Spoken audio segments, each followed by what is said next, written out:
Welcome, Spartans, to Mission Debrief. We're playing every mission in the mainline Halo video game series in chronological order, discussing our experiences and sprinkling in little lore along the way.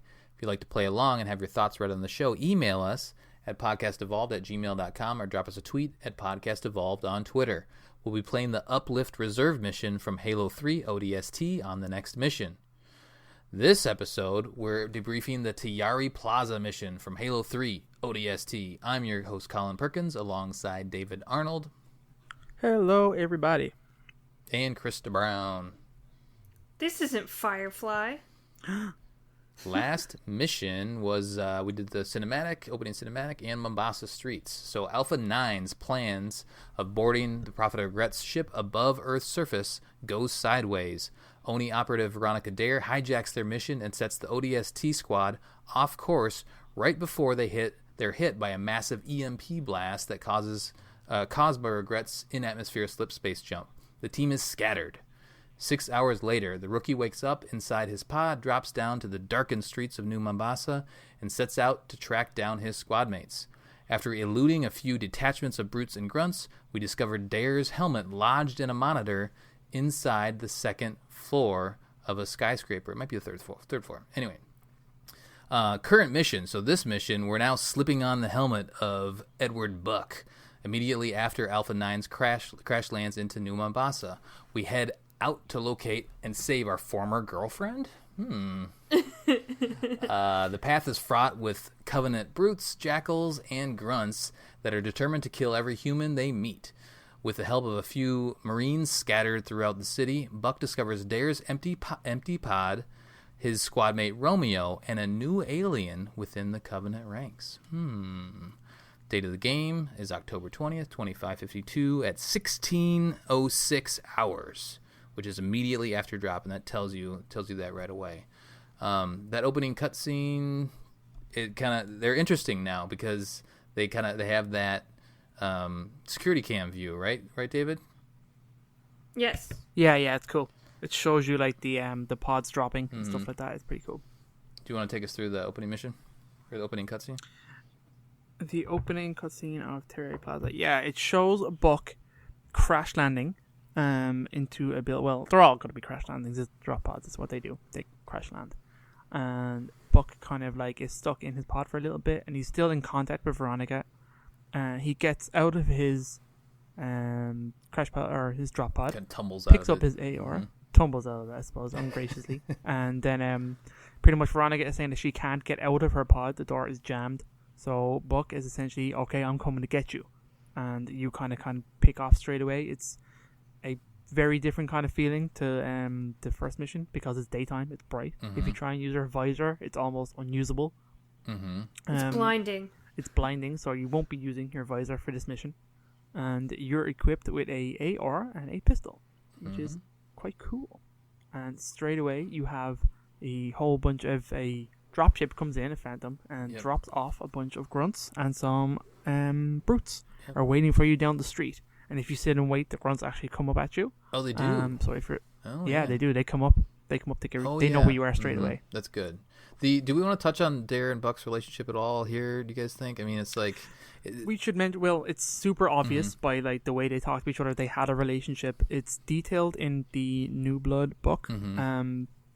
What exactly happens between them. So go read that. It's a prequel to this book a little bit and a sequel to this at the same time. So the book kind of jumps dates and times, but it tells the backstory of Buck and Dare. They essentially used to date, and when they did, Buck didn't know that she was Oni, and then when she revealed that she was, it kind of broke the relationship a little bit. Also, it's a lot about the fact that they're both military officers and have a military career. They're all over the galaxy. They're all over the place. They're not the settling down type. So they pretty much kind of split, and it wasn't really a good split, as you can tell. But this is new. But also, this sexual tension or just kind of relationship banter is completely new, also to Halo. Oh, we haven't touched on this kind of human. We're now seeing the difference between like a Spartan as a lead and when you have a human being as a lead. I mean, Spartans are engineered in such a way as to not really have a sexual drive, and other than like rare situations. But for the first 3 Halo games, we've not had any kind of romance. Do you know what I mean? Happening. Just maybe the odd flirtatious comment with Cortana and maybe Sergeant Johnson. Sergeant Johnson. Yeah, that's it. So like, that's kind of it. I know what the ladies like. Exactly. And here we have the humans, adult humans, having commenting on previous adult relationships, which is totally new for Halo. So it's pretty cool. It's very interesting. It adds an extra depth to what's happening in this game, and you can see Buck / Captain Reynolds how he reacts. And how he goes about this mission, that like he doesn't really know what his original mission was supposed to be, so Dare never really briefs him. So essentially all he knows he has to do now is go and get there. So that's pretty much what he's doing. But yeah, it's definitely, there's, like you said, there is that tension there between them, and that exists throughout the game. Yeah, that's good. That's a good recap. The other thing I noticed, did you guys notice the part time on this is 3 minutes? Yeah, you can literally run through this. You don't have to God. kill anything.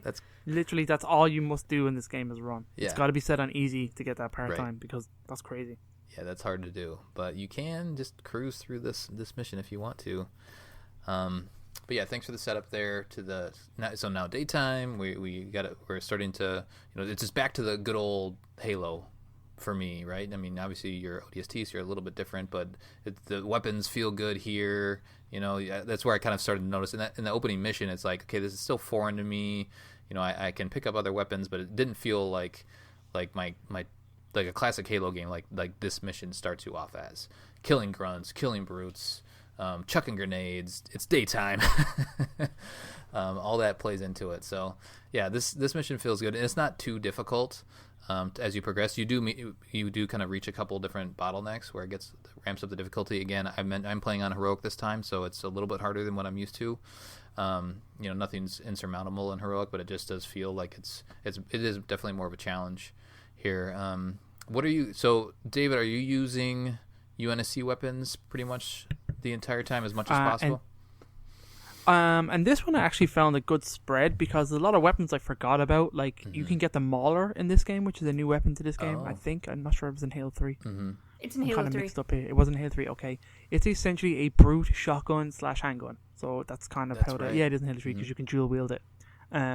So in this game there's no dual wielding. So I picked it up and used it. It's pretty ineffectual. I don't really like it when it really only works when you have two of them. Yeah, in a big way. So I used it and kind of got rid of it pretty fast after that. I did a little bit of a needler, but throughout this game, like, the headshots are kind of very important. I suppose they are in all games, but like in this game where you can't really melee a lot very well because you are in a weaker state, I use a lot of Colin carbines in this game, and I did use the AR while I had it. I think you can get a shotgun in this mission.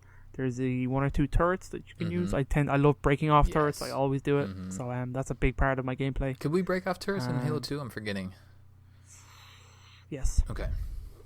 So it's not a brand new mechanic. Krysta, what are you using here? So I kept my pistol, and then I switched to... Do you really always have a pistol, like, the entire game? Well, I'm a headshot person. Oh, yeah. I'm a headshot person. Yeah. I can get rid of the grunts really fast, and then I usually have a... I had my AR for a while just to get the brutes' shields down, or I'll noob tube it and just use the plasma pistol. But on this particular thing, I had the silence pistol, I had the AR, and then I switched the AR for the shotgun later in the mission. Gotcha. I think I mentioned it in the last episode, but the streets are busy. They're littered with stuff, debris, trucks, bodies, you name it. There's stuff, to hide behind or to explore, to kind of get lost around. They did a really good job in these missions, the whole game, of making you feel like you are in the middle of the city. I think I also mentioned, like, in the Halo 2 missions where you're new boss, it feels a little more empty, and some of that maybe is technology at the time and all that other stuff. But it really feels like you are in the middle of this city, and something horrible, has gone wrong or is going wrong while you're tracking through here. You meet a couple Marines right away, which is kind of fun, and they usually have some fun dialogue here. And you can kind of go through buildings, and the buildings are dark, so you usually have to pop up your visor to go through those buildings. This first Marine, I think it might be the second Marine, but kind of that big wide open area where you eventually get to. I think I always went to the right because it felt like the right way to go. The Marine pops on and says, "Hey, you can go through that building over there, and you can flank them." And I usually go the wrong way. Yeah. I don't know if you guys did the same thing. Very. No, I went up the stairs. Yeah, interesting comment to note at this point. This is the first time in a Halo game campaign where your character speaks out of a cutscene, like actually in game. This is the first moment when Edward Buck talks to these Marines, which I thought was an interesting. It felt comment. so natural. I guess I didn't notice. Yeah. So this is all the games except for Reach essentially didn't have this, and this was the first moment. Exactly. It's kind of weird. I noticed it straight away, and I was like, "Oh my god, I'm talking in mid game." It's strange for a Halo game. That's the new thing. The other thing you will notice, I mentioned kind of all the bodies that are around. There's a lot of dead aliens, both brutes and Sangheili. You actually don't fight any Sangheili in this game. They're all dead. I know. Which is kind of important. I mean, at this time, you know what's going on as a Halo player, but obviously the characters in game don't. Veronica there does, and there's a kind of an interesting conversation later on, where like Buck, after, like you said, you go through that. I always go into that building, and because that's where the Mauler is, and there's a couple other weapons. There's a brute plasma rifle in there as well, and stuff like that. I think you can get a shotgun in there, but there's a lot of weapons. There's 3 floors to that building. So, like, there's loads of grenades and all that kind of stuff up there. So it's good to rearm and then attack the brutes from a higher position. I like to do that. Yeah, they... it's just... I kind of got lost myself there, but... Did I skip the part with the turret? I think I might have skipped the turret. That's just coming up. Okay, yeah. So you're kind of... Once you follow that alleyway along. That's right. Yeah, you clear that area, and then you... you go up to the top there, you kind of can hop down, and then you kind of go around the corner there, and that's where there's a turret. And that part's a little bit more difficult because there is a lot of grunts and brutes right in there, especially if you're going too fast.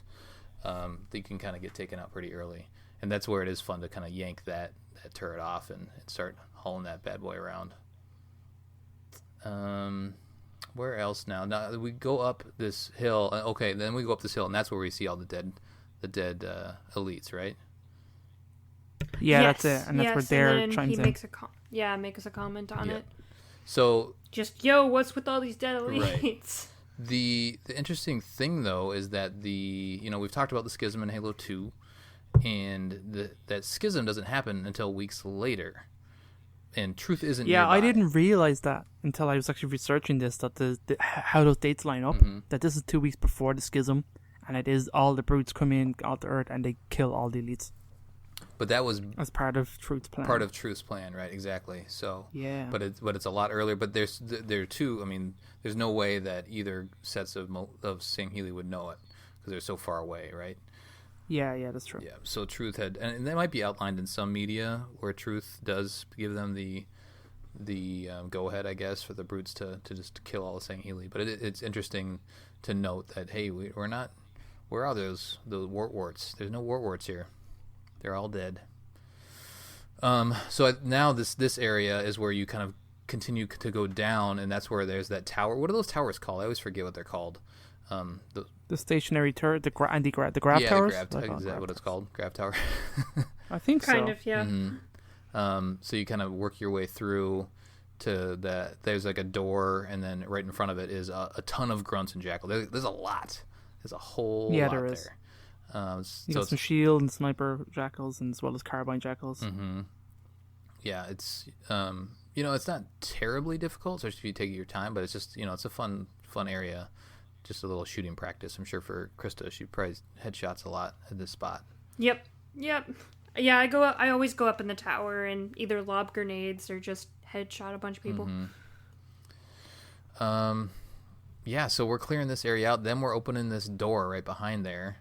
And then now this is kind of like, to a degree, this is kind of the ending area, right? And like this is where I got ahead of myself. This is where that Marine kind of says go to where you can flank, right?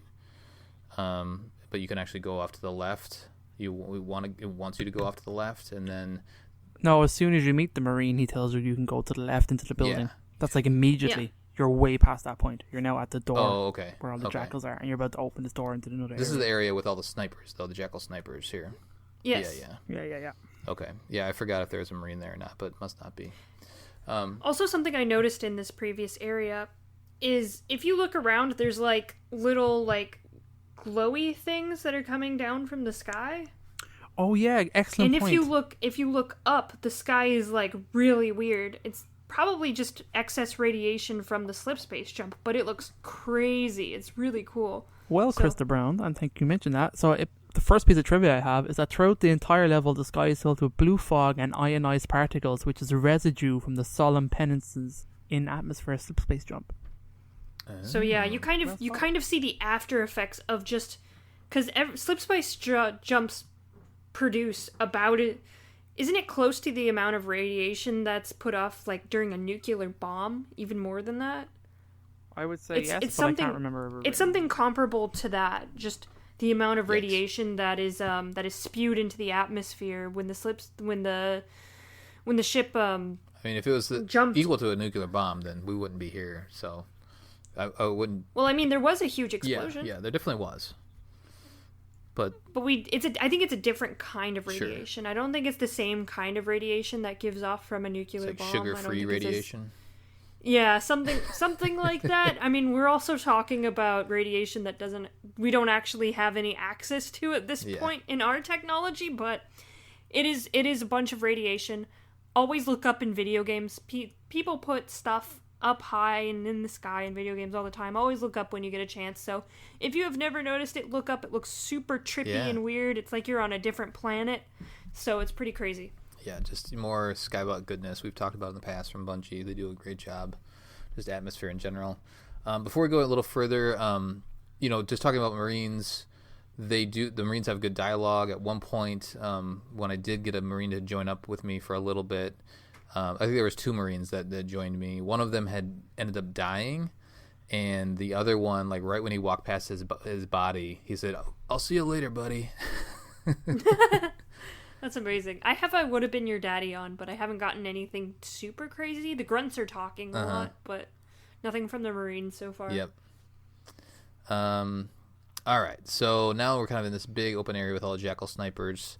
And this is a tough area, especially on the higher levels. I got sniped a couple times on Heroic and had to really take my time. I'm sure Legendary is no joke, but you got to take those Jackals out kind of first if you want to have an easier time, because there's probably 4 or 5 of them just kind of on that ring.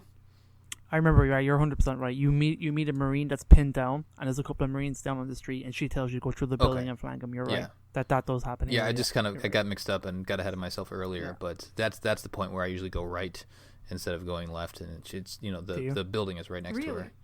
Oh, I almost always go left. Yeah, I always go through the building. I don't know. I'm kind of an explorer when I play games in general, so it's like, there's a path over here. Maybe she means this way. Anyway. So lots of Jackals, and then the lower level is filled with brutes and grunts. I feel like I was chucking grenades quite a bit, and in here I was running out of ammo and trying to reload, and there you do get to a point kind of through those buildings. You can go down below right away, or you can kind of stay up high, and there is a Jackal that drops his what's it called, beam rifle. He drops his beam rifle, and then you can kind of snag that and start sniping up above. At least that's what I did. How did you approach it usually, Krysta? I usually use the pistol and get rid of all the Jackal snipers, with the and pistol? then I start. I guess you can scope it, yeah. Yeah, you scope it and just shoot them in the head. It works very similarly to the pistol in CE, and it's just not as powerful. So you can you can kill people across the map if you want to. Yeah. But I always go through the building. I think there's a shotgun in the building, so I always pick up a shotgun. I snipe the Jackal snipers, and then I usually start taking out the grunts, and then start taking out the brutes with the shotgun. Yeah, that makes sense. And then I always go to because the building you go through puts you at kind of like a weird like alcove where like half of it's covered, but it's still outside, and there are a bunch of pillars with the catwalk above you, and I always snake through those pillars and go to the building on the direct opposite side of this area. Oh, okay. And then I usually can lure. You can usually lure the brutes. Yep. Because they're above you, so you can usually lure the brutes into the building, and then I just kill them with a shotgun. In the dark, there. That's what you're saying. Yeah, in the dark. So Dare does pop on the comms at some point right around here, And she says, I think she says the Covenant found her. Yes. She's pinned, pinned down. They found her. So they're coming towards her. She'll pop on and off. David, do you do anything different in terms of this big wide open area? Almost very similar to Krysta. There is a Covenant carbine right beside that Marine, so I generally pick that up and snipe the jackals. This time when I went through the building and picked up the shotgun, I turned around and the hunter was there. So like they had come all the way in and chased me in. So yeah, already. That was quick. Because you usually have to get across the map to the opposite building for them to spawn. Yeah. I don't know. They must. I think I sniped a lot of guys. I think I may have killed too many, and then that must have triggered them to come in. Oh sure. I'm not sure, but like by the time I picked up the shotgun and turned around, he was almost in the building with me. They followed me into that area because it's the dark underground kind of area that's still outside, through the pillars. So I fought one hunter there, and I thought it was interesting that Buck tells you how to kill them out loud as a kind of tutorial. He's like, turn around, you sons of bitches, so I can shoot you in the back. I love that. I really, cool. really love that. Which is a great way to like tell like a new player like how to kill this hunter. Do you know what I mean? So that was pretty cool. Also, the brutes here actually used equipment against me. One of them dropped the bubble shield and stuff like that. Yeah. I kind of forgot that they did that. So that was kind of fascinating. There's also kind of brute shots at one or two guys around here. But it was fun. There's also a turret. Do you know what I mean? I love this open area. It's really cool. Yeah. There's plenty of weapons to play around with and stuff. There's a lot of ways you can actually tackle it too. I tend to just do the same thing I always do in ODST and just go the building route. But like you said, Colin, you can go around and you could actually just go get that turret and just kill everything in the area with the turret if you want to. Way by the doors. Because right next to the turret, there's a right below it. There's a like a dumpster. You can actually jump on the dumpster and jump up to it. You don't have to go all the way around to where the door is. Gotcha. Yeah, that would be hard. That would be the hard part about if you wanted to get through this mission in 3 minutes, is that turret right there, just navigating that. But that's why you put it on easy to get the parts. Yeah. Let's see, what else? Oh, the other thing that I noticed is one of the brutes had fired some glowy orb thing at me. Did you guys see that at all? I don't know what was it. The flare, solar flare, was it? Yeah, it was Is it just? It blinded you, right? Yeah, that was one of the flares. Because that's one of the only ones they can use in this game. Because most of the others in Halo 3 are like take your shields down and stuff like that. Gotcha. Okay. I completely forgot that was a thing. So I was like, what is that? So you can't pick those up. You can't get those flares. It's just a brute thing. No, you can't pick up any of the equipment in this game. You can in Halo 3. That's right. So that's why it's so foreign to me, is because I completely forgot that was a thing. But yeah, that took me off guard. Yeah, I think I usually end up fighting the hunters just kind of in the middle. I clear out a bunch of the brutes, and obviously you need to clear out the jackals, otherwise they'll get you. And then just kind of wait for the hunters to kind of lumber down. At least that's what I did this time, and just kind of did the little circle dance with them. yeah, I like the circle dance. And then proceeded. I had to take out that turret, of course, otherwise, I'd been toast. But yeah, and then we kind of get up to the next area, and that's kind of the brunt of the attack. In the next area, there's just a couple grunts that you got to clear out. You kind of enter this big, wide open area, but you turn to the right and you see the drop pod, and just kind of charge for that. You don't really need to do anything else. Also, Dare was making a huge stink, like, oh my god, they're coming for me, what am I gonna do? And there's just like 3 grunts. Well, it's like, come on. I mean, the door's open and the hunters come through, so maybe the hunters were in that room, maybe. But, yeah, I guess it's not a room, it's that area, but yeah. So also, we're about to spoil it. She's not there, so presumably she got out and got away, and maybe most of the enemies followed her or whatever. That's true. I mean, and all we have is a few that are left behind. Mm-hmm. Yeah, Krysta, do you want to do the end cutscene? Sure. So, Buck runs up to the drop pod, rips off the door, and immediately notices this pod is empty. Mm-hmm. So he's looking around, he's like, what the hell happened? And there's this weird looking, it's almost like it looks kind of like a seashell, like a triangle seashell kind of lying next to the drop pod, and that kind of opens and a big squid monster comes out. You can clearly see that Dare's helmet is stuck to this squid monster, and it like starts scanning or something, and Buck's like, what? He's stumbling back, and then the squid monster explodes. Well, the squid monster gets shot. Well, he explodes he gets shot, yeah. And he dies. and then it's Romeo. Yeah, that's Romeo. Yeah. Okay. Romeo's like, hey, and then, well, before he comes down, he snipes it. You see him, and then the squid monster starts to detonate. Buck, of course, runs for cover, and then we see the helmet pop off the squid monster and land in the room that the rookie finds him. That's very well highlighted in this cutscene. Yep. And then Romeo comes down. Buck kind of is like, what was that squid monster? Where's Dare? What's the mission?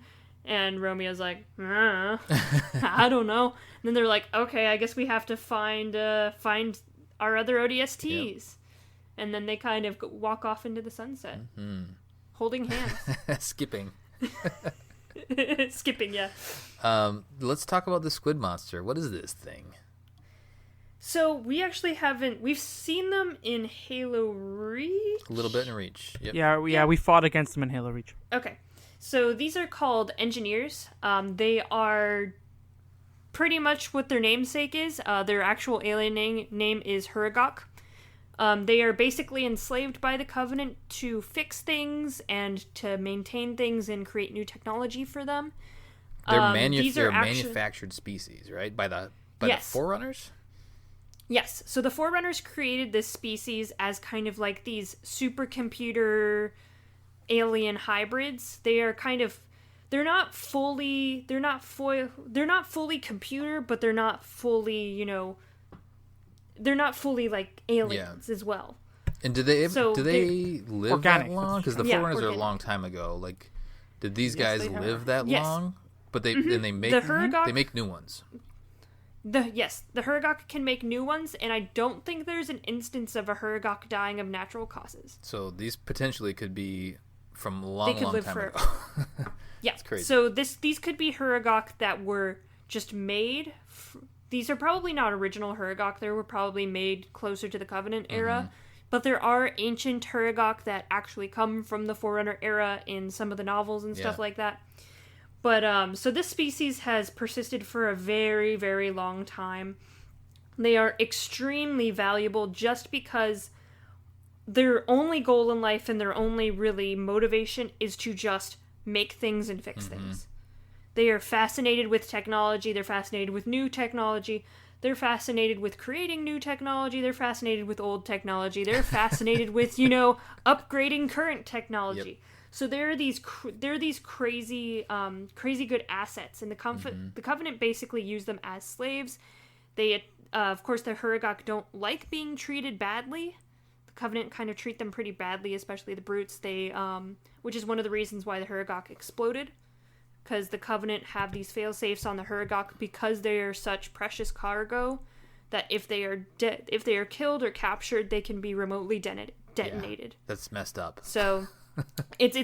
They're very much asset denial with these Huragok. I very much didn't realize that the first time I played this game. I thought they just blew up because we were killing them, and that's what they did. They blew up, as opposed to they actually got explosives on them to prevent their capture. Yeah. I think it's talked about during a cutscene later in the game. I think so too. Yeah, I think Dare mentions it when we meet a certain character later on. That the reason why that. Yeah. Anyway, yeah. So these are aliens that, of course, aren't seen very much by humans because the Covenant kind of covet them and hide them. But for the specific mission that the Covenant is here for, they need them. So this is the first time humanity's really come in contact with these beings. So and we've talked about it before, but Bungie comes up with some cool aliens. Halo's got some cool aliens in it. It's got the Huragok are some of the most fascinating characters, especially in the novels where you don't see anything from their perspective, but you see a lot of different characters interacting with them, and they do have different personalities, and they do have interactions and stuff like that. Cool names. So they're very lighter than some. Yep. Prone to drift. Yeah, so there are some really cool ones. So a lot of the books have them. So if you read a book and you come across a Huragok, always be excited. They're always very interesting. They're very important. Very important. All right, so the end cutscene, it kind of just tosses it back now to Mombasa streets, and Rookie kind of staring blankly at Dare's helmet. And then it's time to go find some more clues, find some more beacons, and that's what we'll be talking about. Something I really like about the end of this cutscene is that it's like, well, where do I go next? Then he looks up and these 3 signs light up and have arrows pointing. Yeah, right. Oh, I didn't notice that. Like, I didn't pick up on that right away. Nice. That's one of the this is like the first time I've ever noticed it. I was just looking for it. So yeah, at the very end of that cutscene, he kind of looks out the window and there some signs light up and say keep left or detour and stuff like that. So very cool. Something is guiding. Very cool. All right, so let's do our community questions. Unless you guys have anything else you want to touch on, David, do you have some trivia? I'm gonna ask David to read the community questions this time. God damn it, I'm not ready for crazy ass community sessions. I have the community questions up if you want to go Krysta, through the you do trivia. Krysta, you go through it. I'll go through them. So there's nothing too crazy here. Like I already said, the sky is filled with crazy particles. The first time your character actually talks in game is in this game. So it's a book. One of those Marines I think is credited as being Chip's Dubbo, but actually in this timeline he's supposed to be on Installation 05 with Master Chief. So there's an Australian Marine in this level should just be regarded as a generic Marine. Maybe it was Dustin Echoes. Could have been. Maybe. The family feud noted by Buck and the dead elites encountered are due to the fact that just after the Prophet of Regret jumped away, reinforcements sent by the Prophet of Truth arrived and assumed control over the battle. I wasn't really aware of this till I looked this up. And the Brutes not only overtook the elites previously in command, but also executed any elites stationed on or above the planet. This was part of Truth's complex socio-political scheme for the Covenant that would culminate with the beginning of the Great Schism 2 weeks later. Very important to know. Yeah, so this is like cool. him. This is like, it's the beginning of the schism, but he kind of does it in phases. He's like, the first phase, we're going to get rid of the Covenant occupying Earth because they're so far removed from the rest of the Covenant, kind of thing. Yeah, because that was Regret's kind of offshoot, right? Like he jumped the gun. Yeah, and there's important things happening on and around Earth, so Truth very much wants to be in control of them. So he's replacing the elites that he no longer trusts. Yep. Because, they're clever and Brutes are not. Anyway, near the second group of dead elites, there are 2 deactivated energy swords, the only swords in the entire game. There is also an Ultra among this group under the overpass. It's the only one of 3 elites holding the rank of Ultra in the whole game. Wow. A little bit of trivia there. Other than that, there's not much really of note in this mission. Besides it being fun to shoot aliens. Yeah, this is kind of just a really good, like, hey, we're back in Halo, shoot some stuff mission. So, I got a community question. Let's do it. It's by Colin Perkins. That's me. The Question Master. I kind of know him sometimes. What do you think of the relationship between Buck and Dare that is intertwined with the story of Halo 3, ODST? Colin, not Colin. Colin. So Tyler says it makes Oni and the ODSTs feel more human. Nick says it brings a nice touch of humanity that's rarely seen in the Halo universe outside of the EU. It is the deeper exploration that Matt Forbrack brought with New Blood and Bad Blood, and would love to see more of Dare's side of the relationship, because New Blood, Bad Blood are mostly Buck from the perspective of Buck. So he wants to see a little more Dare. And then Timothy says, what do you think about Dare banging Spartan Buck? And Colin says, I'd watch. Nope. So that's all Jesus we Christ. have really with that. That was a joke. I didn't write it. I just read it. I don't look. I don't. I just report the news. God damn it. I don't doctor the news. And I couldn't find it on Discord. Was it on Discord? Yeah, I did post it on Discord. It was a couple days ago. So there hasn't been a whole lot of chat in that channel. Okay, so if you want to see more of Darren Buck, send us a message. We'll read it out later. Right, we will.